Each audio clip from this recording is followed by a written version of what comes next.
Establishment سے لڑائی لڑی، اور وہ یہی تھی کہ ضد تھی، انا تھی کہ نہیں مجھے اقتدار میں رہنے دیا جائے۔ اب وہ رزلٹ سامنے آنے شروع ہو گئے ہیں، لگتا ہے کہ انہیں سمجھ آ گئی ہے کہ نہیں یہ معاملات نہیں ہیں۔ میں نے پہلے بھی کہا تھا، اب بھی کہہ رہا ہوں کہ کچھ نادان دوست ان کو گھیر گھار کے انٹرنیشنل میڈیا میں لے گئے کہ جی آپ انٹرنیشنل میڈیا میں آپ اپنا خطاب کریں، اپنا انٹرویو دیں، پھر دیکھیں کیا ہوتا ہے۔ تو بھائی اس کا رزلٹ بھی نیگیٹو نکل گیا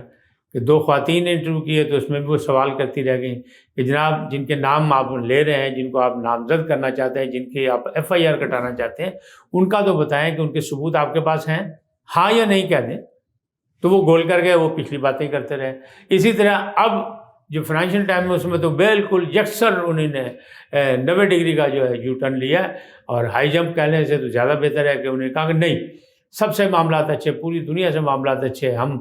سفارتی تعلقات رکھیں گے، خارجی تعلقات رکھیں گے، ہم ملک و قوم کے لیے کام کریں گے، اور معاملات یہ ہیں۔ دوسری جانب یہ بیان آ گیا کہ جناب پاک فوج جو ہے وہ ان کے تعمیری منصوبوں میں تعمیری کردار ادا کرے، یعنی اب وہ نیوٹرل اور جانور اور وہ سارے جو تھے وہ کہاں گئے یہ نہیں پتہ، کہاں انہوں نے ان کو کس گڑھے میں پھینکا، لیکن لگ ایسا رہا ہے کہ جو گڑھا ایک بیانیہ کے حوالے سے انہوں نے کھودا تھا اس میں لگ رہا ہے کہ عمران خان صاحب خود گرنے والے ہیں، کیونکہ اب ان کا یہ کہنا ہے کہ دوست جو ہیں، پہلے تو عمران خان صاحب خود دوستوں سے دور ہو گئے، یعنی جس نے ان کے ساتھ یعنی باقاعدہ ان کی پذیرائی کی یا ان کی مدد کی یا ان کو اقتدار میں مضبوط کرنے کی کوشش کی، انہوں نے اس کو کارنر کر دیا۔ اس میں جہانگیر ترین سب سے پہلے نمبر پہ ہیں، پھر علیم خان ہیں، پھر اور بہت سے دوست ہیں، سب کچھ ہیں، وہ دور ہوتے چلے گئے۔ چودھری سرور ہیں جو بہت بڑے، جو مسلم لیگ نون چھوڑ کے آئے تھے، تو اس طرح بہت سے لوگ ہیں۔ لیکن اب جو پالیسی ہے ان کی، اس میں وہ ایسا لگ رہا ہے کہ اب جو جانے والے ہیں وہ کوئی کام دکھانے والے ہیں کہ اب وہ ان سے کوئی بدلہ لیں، یعنی مکافات عمل، کہ اب یہ ان کے ساتھ ہیں کہ جو جن کے لیے انہیں نے کوئی کردار ادا کیا، مثلا پرویز الہی کو ڈاکو کا، اس کے بعد اس کو اقتدار دلوایا پنجاب میں، اب وہاں بھی ان کی جو ہے وہ ٹھن بن ہو گئی ہے، اور اس میں معاملات گڑبڑ ہو گئے ہیں۔ کیوں کہ لانگ مارچ کا جو تاریخی استقبال ہونا تھا گجرات میں، جس کا وعدہ مونس الہی نے کیا تھا، پرویز الہی نے کیا تھا، وہ نہیں ہوا، بلکہ باپ بیٹا دونوں وہاں سے غائب رہے، رفو چکر ہو گئے۔ اب شکایت ہوئی ہے ان کے خصوصی اجلاس میں کہ جناب پرویز الہی صاحب تو فوج کی حمایت میں مختلف ریلیوں کا اہتمام کر رہے ہیں اور وہ کامیاب نہیں ہوئے، تو ان اداروں کو نوٹس بھجوائے ہیں انہی نے، بلکہ اس نوٹس کی کاپی بھی عمران خان صاحب کو پیش کر دی گئی۔ اب اس کا رزلٹ کیا نکلا؟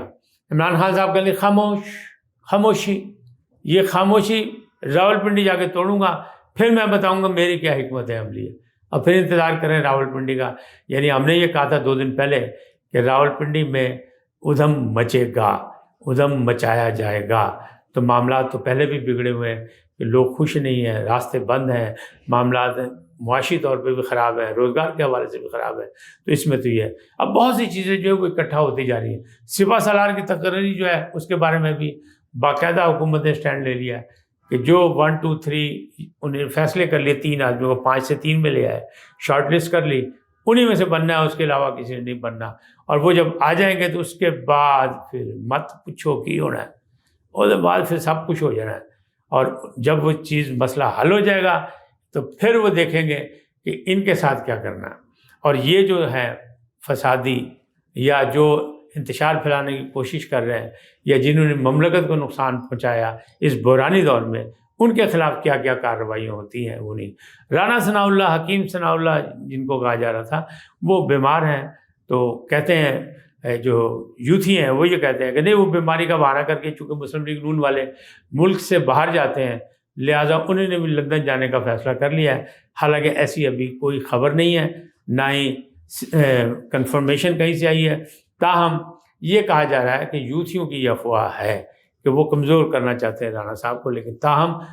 جو وفاقی حکومت ہے اس نے اپنے انتظامات کیے ہوئے ہیں۔ پنجاب کی حکومت کا انتشار جو ہے وہ بڑھتا جا رہا ہے۔ فی الحال کہتے ہیں نا کہ وقت گزارو اور دیکھو وقت آنے کا، پھر راولپنڈی جا کے ادھم مچائیں گے، پھر دیکھیں گے انریسٹ کس طرح پیدا کریں گے۔ پہلے بھی انہوں نے جس طرح فوج کے ساتھ کیا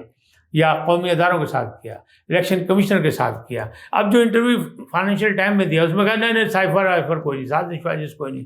اب ہمیں یاد آ رہا ہے کہ آپ یہ سوچیں کہ پچھلے الیکشن میں جو ہوا تھا، انہوں نے کہا تھا 35 پینچر تو 35 پینچر پہ جس طرح دھرنا دیا گیا تھا ایک بڑا لمبا چوڑا اسلام آباد میں، اور اس کا پھر رزلٹ تو کچھ نہیں نکلا، لیکن بہت بڑا انریسٹ ہوا تھا ملک میں، ایک فساد اس وقت بھی برپا کرنے کو، اور بعد میں کہتے ہیں یہ تو میرا سیاسی بیان تھا۔ اب بھی لگ رہا ہے کہ سائفر ہو، سازش ہو، جانور کا نام جو استعمال کیا، نیوٹرل کو جس طرح انہوں نے کیا، یا اداروں کو بے توقیر کرنے کی کوشش کی، سپہ سالار کا نام لے لے کے انہیں بہت کچھ کہا، تو یہ ان کا حوصلہ ہے، صبر و استقامت ہے کہ وہ اپنی جگہ، کیونکہ ان کی کمٹمنٹ ہے مملکت سے، پاکستان سے، تو وہ الگ بات ہے، لیکن یہ لگ رہا ہے کہ ان کا وہ حوصلہ ختم ہوتا جا رہا ہے، اور یہ معاملات سامنے آتے جا رہے ہیں کہ جو کچھ کیا وہ اچھا نہیں کیا۔ فائنینشیل ٹائم کی جو انٹرویو ہے وہ اس بات کا ثبوت ہے کہ انہوں نے سارے یو ٹرن نہیں لیے، ایک ہائی جیپ مارا ہے اپنے بیانیے سے، اپنے موقف سے، اور آنے والا وقت بھی یہی بتا رہا ہے کہ الیکشن وقت پہ ہوں گے، الیکشن وقت سے پہلے نہیں ہوں گے۔ سپہ سالار کی تقرری ہو چکی ہے، صرف اعلان باقی ہے، اور جوائنٹ چیف آف اسٹاف بھی مقرر کیا جا چکا ہے، فیصلہ ہو چکا ہے، اس کو بھی کیا جا چکا ہے۔ پھر جو کہا جا رہا تھا کہ لاہور میں بڑی ملاقات ہے لاہور میں، اس کا بھی سارا راز جو ہے وہ کھول دیا صدر مملکت نے کہ نہیں، میں ناکام ہوا، اب جو کچھ ہوگا آئین اور قانون کے مطابق ہوگا۔ جانے سے پہلے آپ سے درخواست کہ INN کو سبسکرائب کریں، لائک کریں، گھنٹی کا بٹن دبانا نہ بھولیں، اور اپنی قیمتی رائے کا اظہار کریں۔ اپنی شخصیت کے مطابق سدا سلامت رہیں، اللہ آپ کو خوش رکھے، اللہ نگہبان۔